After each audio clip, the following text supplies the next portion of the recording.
Welcome back to Wheezy MMA. I'm Wheezy. UFC Fight Night Seattle. ADESANYA vs. PYFER just concluded. I'm going to give you my recap over the entire card.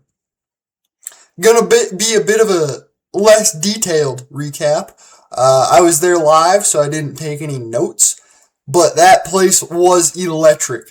The Seattle crowd really showed out for that fight night. That was sweet. I've been to Denver and Vegas twice. I went to 313 and 320.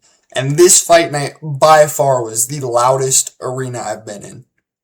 The seats were kind of not second tier, but they were up there. Man, I don't think there was a bad seat in that arena. It was great. It was a great event to go to live. Absolute banger of a card. But yeah, let's get right into it. Starting with the early prelim opener of Alexia Thainara versus Bruna Brazil. Thainara won. I chose her to win, and she did. That's about what I have to say on this one. Next up, we had Ricky Simone versus Adrian Yanez. I chose Simone to win. It was a draw. It was a decent scrap. I personally felt like Yanez won that fight. Yeah, I don't really see how they came to the draw conclusion. But, it was a decent prelim scrap. It was alright, not a whole lot to write home about, but, yeah. Next up the card, we had Navajo Sterling getting a TKO over Bruno Lopez. Navajo looked good.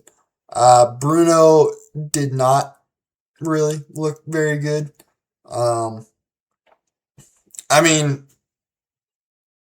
Sterling finally got a finish in the UFC. I believe he was... I'm not positive on that. I think he had 3 fights, no finishes. 3 or 4 fights, no finishes. And then obviously on the regional scene, he was a big knockout guy. So it is kind of cool to see. It's good to see him getting a finish, maybe getting his mojo back. I don't think Bruno's chin is all that good. So, we'll see going forward. But big ups to Navajo Sterling getting this one done. From this point on, actually, hold up. I'm not going to say that yet. All right. Casey O'Neill versus Gabriela Fernandez. I was about to go get merch during this fight. I got up and left, and then saw that the line was super long, so I just went back to my seats. And I'm glad I did, because this was actually a great WMMA fight. O'Neill got the knockout, round 1. Fernandez looked alright on the feet. She didn't look terrible, but O'Neill clipped her bad, and then she kind of had her retreating. Fernandez ran up against the fence, and then O'Neill just started putting it on her and put her away. It was cool to see a WMMA finish. That's not even the best one on the card, though. We'll get to that later. This fight. So, it is weird, alright? Watching the fight, you definitely, Fortune was landing the bigger shots, for sure. If you look at the numbers, though, Tybora's outstriking him. Obviously, Fortune was much better on the ground once he got there. Was able to kind of hold him down and do some ground and pound. Nothing super good, nothing finishing worthy, but did some ground and pound.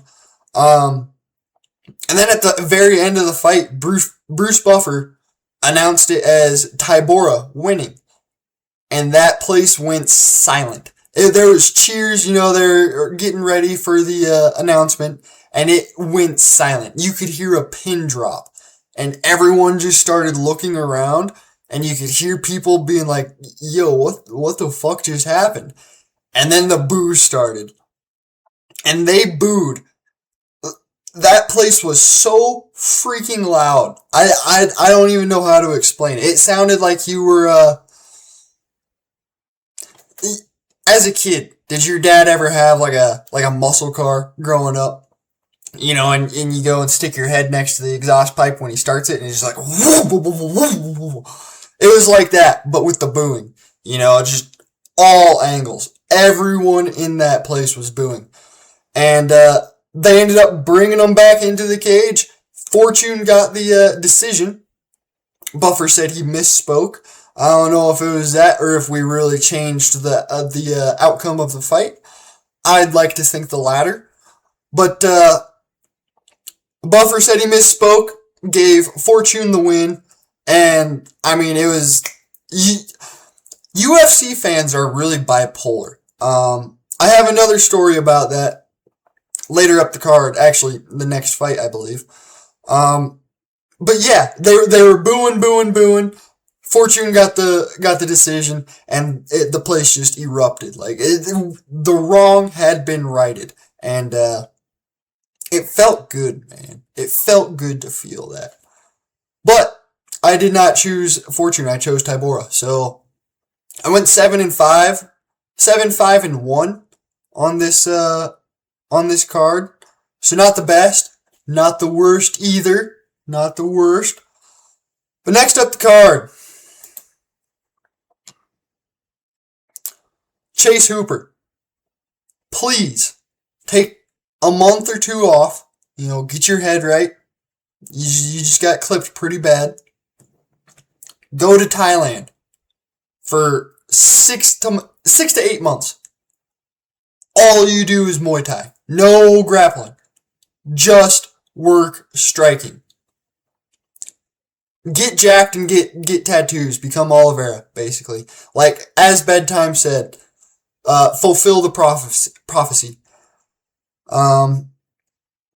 Hooper didn't look terrible on the feet until he got clipped, and then it all went to shit. He just doesn't have the muscle memory, When he's in trouble, he goes for the grappling exchanges, and when he's in trouble, he doesn't have the muscle to finish those grappling exchanges. So I think he was on a single leg early, and Gibson was just hammering him, just right on the ear with the elbows, little hammer fists. And then Hooper kind of disengaged, got clipped, ended up kind of being in like a clinch front headlock, if I'm remembering correctly. And Gibson just threw some nasty knees right up into Chase's face. Fell down, kind of rolled.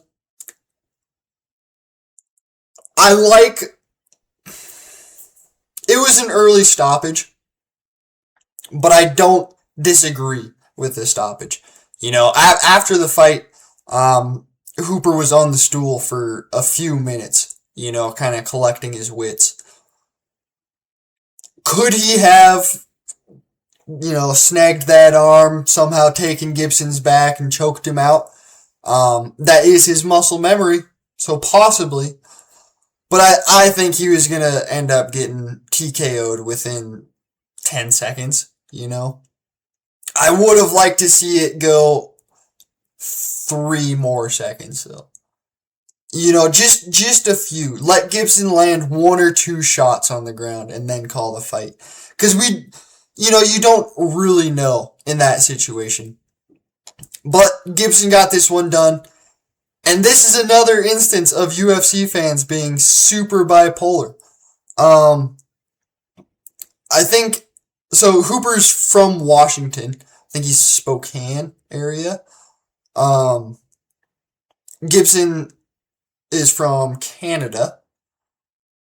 And so he got the win, and everyone was booing him. Like, everyone was booing. That place was like this fight. All right, just loud. And then Gibson goes, "Man, I don't know why you guys are booing me. I was born in Seattle, or just down the road. I was born in Washington." Just uh, just turned on a dime back into cheers, and that place erupted. Um, it was it. I've been to a few events. It's been like that almost every event I've gone to, and it makes me laugh every single time. It's hilarious to me how everyone is just like unified in booing someone until they say something, and the boos immediate. Like, it's not like a half the crowd's booing, half the crowd starts cheering thing. It's everyone's booing, everyone stops and starts cheering. It is crazy. If you haven't experienced it, you gotta go experience it. Um, but yeah, great job by Lance Gibson Jr. Next up, we had Ignacio Bahamondes versus Tofik Musayev. I chose the underdog to get this one done, and he did. He did cheat to do it though. You know what? I haven't watched any of these fights back. I haven't watched the broadcast, so I'm not sure what like DC and Dom Cruz, I believe. I'm not sure what they were saying, or I haven't seen all the camera angles, but from my seats, I could see this guy fully gripping that fence. I mean, he was gripping that thing like a Downsy kid with his favorite kitten, you know? Yeah, cheated to get it done. I think Bahamondes definitely would have finished him, because he dumped him. Bahamondes dumped him a couple of times. And, Musayev, he ended up, getting up one of the times. And then Bahamondes went to go take him down, and he grabbed the fence, got lifted. And then there was another time where he was on the ground. This might have been before he got up, but he was on the ground, and he like used the fence to kind of crawl, and it was just like, I don't know. I'm surprised there wasn't a point taken away. But according to the judges, the underdog got it done. Next up the card,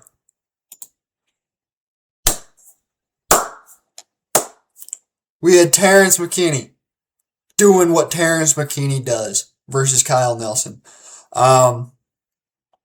24-second knockout. I think I want to say he kicked him in the body a couple of times, and then he brought that kick up to the head was the final thing that made Nelson fall. It didn't land flush.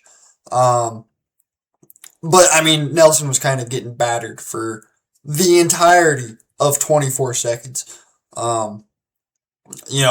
Ref said go, and Terrence McKinney was on Nelson.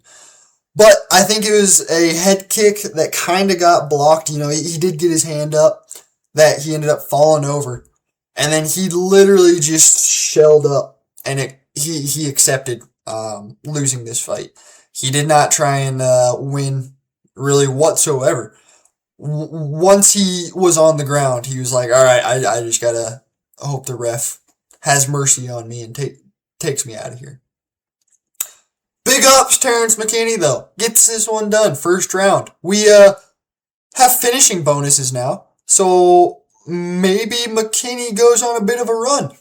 Who knows? Next up the card, we had Mansour Abdul Malik versus Yusri Belguri. Belguri got this one done. Dude's a dog. I apologize, Yusri. I was unfamiliar with your game. I chose Mansour to get this one done, and I don't think I will be doing that anymore. Yeah, I mean, Yusri was He was good. He got taken down, got right back up. Uh, you can see the numbers right here: 107-16. Just beat the piss out of this guy. Um, I believe it was a knee to the face, kind of coming off the fence. Belguri kind of just tossed one up there, and Malik ran into it. I believe that was kind of the finishing blow. But there is a lot of shots getting thrown, so I'm not positive on that one. But yeah, Belguri got this one done. Next up the card. This was tough. It was tough to watch. I chose Arosa to win this one. He did not. Definitely not. Probably should have been stopped sooner. Here's the thing though. This is, just a theory of mine. When Hooper and Gibson got stopped early, it was almost like all the refs were like, all right, we're going to make sure that we don't stop him early anymore. We are going to make sure it is very clear who won this fight if we're going to stop it. Because Arosa got up, got dumped. Got up, got dumped. Got up, got dumped. He was just, it was like they were playing Stand and Bang on UFC 5. I mean, it was, Douglas is a dog. I will like to see him go against a little bit better, opponent, maybe someone closer to his age, and, fast twitch, I guess. I'm not sure how to say what I want to say. His explosivity. That's it. Erosa kind of just, flukes subs on people. But I mean, Douglas is a dog for sure. The gunslinger. Couple of the guys that he trains with were actually sitting in the seats ahead of us, one row down, and so they were, they were having the time of their lives during this fight. But yeah, Douglas got this one done by KO. Next up, we had a double retirement that was not acknowledged. And UFC, you better go make sure Nico Price gets his retirement just like Michael Chiesa, because they are the same level of fighter if you really think about it. I mean, Chiesa didn't even have to do nothing, man. He punched him a couple of times, he fell down, took his back, choked him out. I mean, chin straight up into the air. He had his back taken. Chin just went up. He's like, oh, yep. Here it is, Chiesa. Go ahead, take it. I know you're retiring. Go ahead, take it, please. And then they had not the decision, but they announced the winner. And Nico took his gloves off and tossed him in the center of the cage. And then, obviously, DC went over to talk to Chiesa and show him the freaking 3-minute long video of his highlights. And, I mean, Nico just stayed in the cage the entire time. I mean, DC was talking to him, Chiesa was giving his speech, and Nico was just kind of like in the corner, just kind of hanging out, waiting for his turn. And then, DC left, was walking out of the cage as the video was playing, and Nico tried to get him to come let him say a few words, and DC was like, nah, fuck you, get out of here, get out of the cage, and kind of tried to push Nico out of the cage, not push him out of the cage, but shoo him out of the cage. And then Nico ended up grabbing his gloves or whatever, and then leaving. So that was kind of that was kind of sad to see. I mean, he's not the best of fighters. Neither is Chiesa, though. Just let the guy retire. Let him have 20 seconds. Let him say thank you. Thank you to everybody who supported me, and then pull the mic and walk away. I mean, that's all you had to do. But, I mean, neither of these guys really deserved a big retirement speech, if we're being honest. Yeah. I mean, next up, we had... I thought I witnessed a murder. I thought Macy Barber got killed on live television.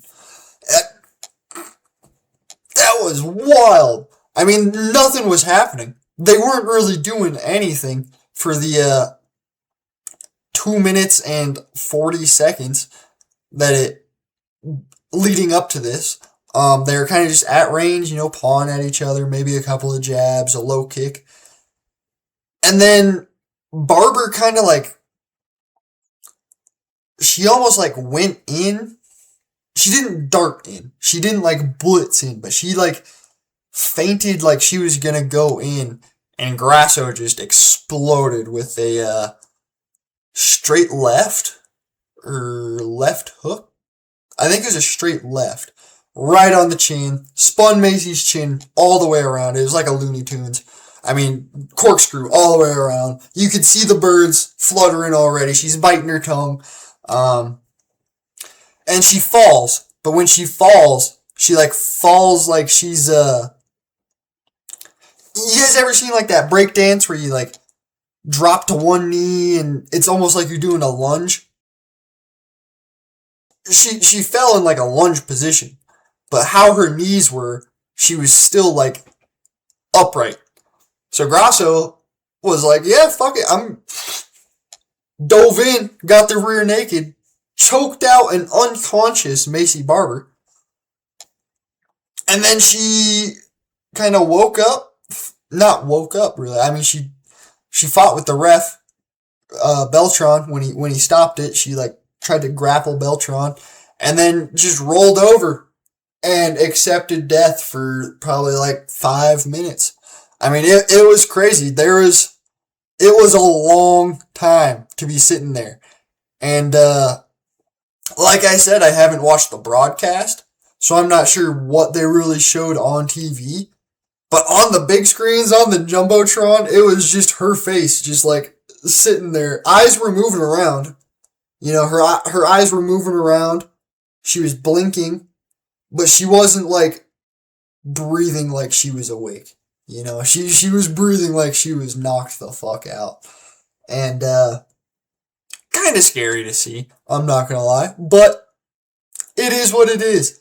I think she ended up posting on Instagram today that she was alright and she's gonna continue fighting. But, maybe you shouldn't, Or maybe bump up to 35. Maybe the cut's just taking too much out of you.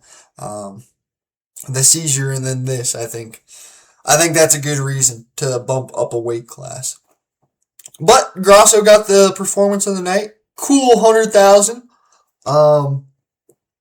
I'm sure her and Diego practiced their jiu-jitsu when they got home. On to the main event of the evening. We had Israel Adesanya versus Joe Body Cam Turned Off PYFER. I chose PYFER to get this one done, and, I mean, he did. First round was a little iffy, though. I think Izzy was starting to do good. PYFER was, almost broken. He almost went into this fight broken. And what he said after the fight made sense as to why he looked like that. But, I mean, he looked broken, and then he connected a couple of times in the second round. And it was just yeah, oh yeah, alright, my name's Joe PYFER. This is what I do. And then he just kind of kept doing it. Kept beating on Izzy. It ended up taking him down. Did he take him down or drop him?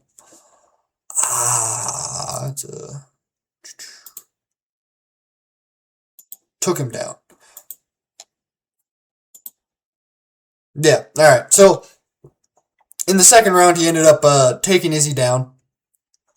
And then Izzy doesn't really have a,